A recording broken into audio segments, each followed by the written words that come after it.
Assalamualaikum dan salam Malaysia Madani. Anda bersama saya Nur Zamri dalam Stadium RTM. Bagi kita mulakan dengan perkembangan ini. Skuad Harimau Malaya akan menentang kelab utama New Zealand dalam aksi persahabatan antarabangsa Tier 2 hari ini. Namun Persatuan Bola Sepak Malaysia FAM memaklumkan perlawanan itu akan diadakan secara tertutup. Perlawanan itu boleh dianggap aksi pemanas badan sebelum menentang pasukan ranking 95 dunia New Zealand dalam aksi antarabangsa Tier 1 di Stadium North Harbour Isnin depan. Auckland FC yang diwarisi bintang Jepun, Hiroki Sakai selaku kapten adalah kelab yang beraksi di Liga Australia. Kelab itu juga memiliki 5 pemain yang akan bersama skuad kebangsaan New Zealand.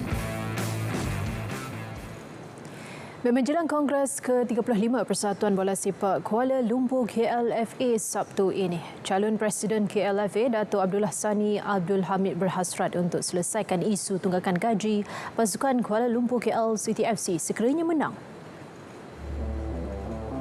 Beliau menyatakan barisan kepimpinan yang bakal dilantik mempunyai misi yang sama selain memastikan kedudukan kewangan pasukan itu stabil.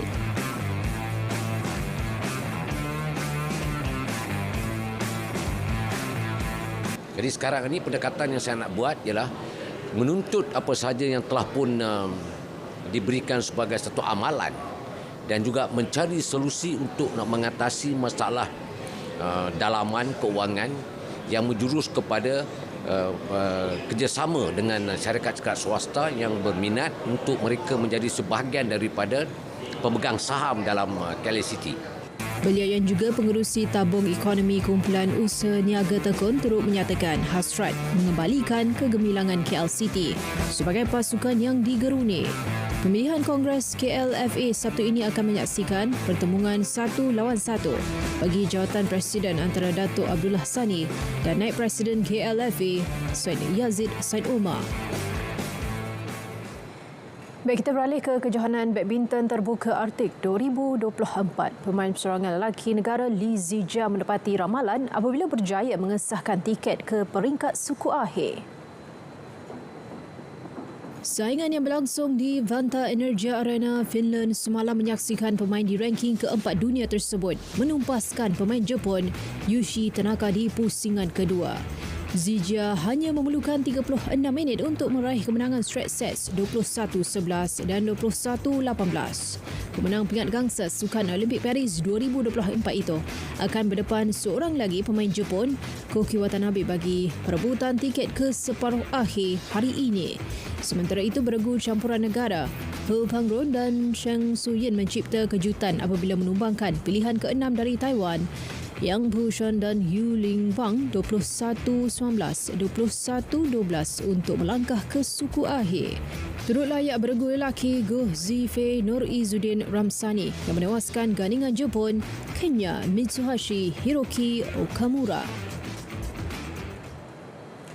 Seramai 1,800 atlet dari lebih 50 negara bakal berentam pada kejohanan Ironman 70.3 dan Ironman Malaysia 2024 di Langkawi pada Sabtu ini.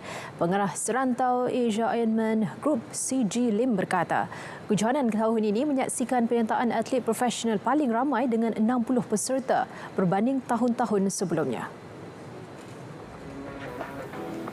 Menurutnya, sambutan kali ini memang luar biasa daripada atlet profesional, Iron Kids serta berkumpulan dalam kategori Ironman 70.3. Beliau berkata pada tahun ini aspek keselamatan terutamanya untuk disiplin berenang juga telah dipertingkatkan dengan lebih 9 agensi keselamatan terlibat. Menurutnya, Ironman Malaysia melibatkan 3 disiplin iaitu berenang sejauh 3.8 km, berbasikal 180 km dan larian 42.2 km. Manakala Ironman 70.3 pula melibatkan 3 disiplin iaitu berenang sejauh 1.9 km, berbasikal 90 km dan larian 21.1 km. Hoki Piala Sultan Johor SOJC 2024, skuad hoki remaja lelaki kebangsaan tidak diletakkan sasaran spesifik dalam kejohanan kali ini. Ketua Jurulatihnya, Aivik Naswaran berkata ia bagi mengelak tekanan terlalu tinggi kepada anak buahnya. Bagaimanapun, skuad negara kini sedang melakukan persiapan bagi memberikan yang terbaik dalam kejohanan itu yang akan berlangsung di Stadium Hoki Taman Daya Johor Bahru mulai 19 hingga 26 Oktober ini. Beliau berkata apa yang menjadi fokus utama mereka adalah mencapai kemenangan dalam setiap perlawanan.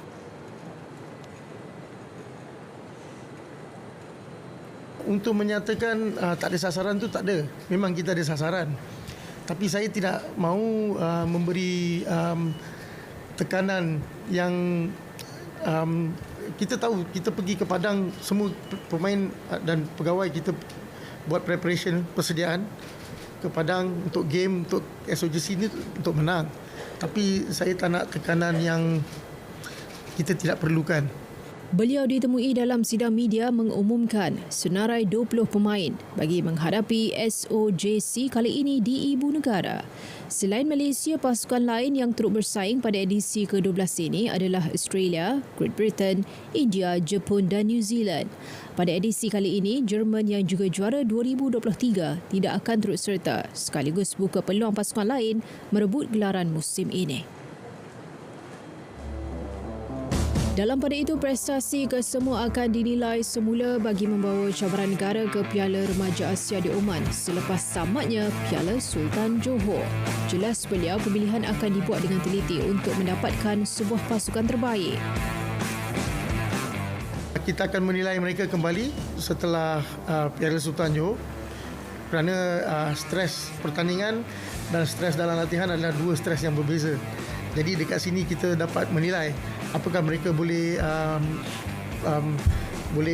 handle situasi yang tertekan seperti ini. Saingan 6 negara: Malaysia, Australia, Great Britain, India, Jepun dan New Zealand kini menggegar arena hoki antarabangsa dengan pukulan-pukulan kencang dan bertenaga oleh barisan pemain-pemain remaja bawah 21 tahun. Kejohanan hoki antarabangsa Piala Sultan Johor 2024 edisi ke-12 dibawakan sepanjang 19 hingga 26 Oktober hanya di RTM, penyiar rasmi. Baik, ini pula sukan luar negara. Legenda tenis Sepanyol Rafael Nadal yang memenangi 22 gelaran persoalangan Grand Slam mengumumkan akan bersara selepas final Piala Davis. Perkara itu diumumkannya dalam satu rakaman video di laman sosial rasminya semalam. Pusingan kalah mati Piala Davis akan berlangsung pada 19 hingga 24 November ini. Es una decisión que evidentemente es difícil, que me ha llevado tiempo tomarla, pero en esta vida pues todo tiene un principio y un final y creo que es el momento adecuado para poner punto y final a lo que ha sido una carrera larga y mucho más exitosa de lo que jamás me hubiera podido imaginar. Raja Gelanggang Tanah Liat itu memenangi gelaran terakhir di Roland Garros pada tahun 2022. Nadal mempunyai rekod 112 kemenangan dan hanya 4 kekalahan di Roland Garros. Pemain berusia 38 tahun itu hanya bermain dalam 23 perlawanan sepanjang 2 musim lalu. Sekian Stadium RTM dari Sungai ke Segara, Palestin pasti merdeka. Salam sukan untuk semua.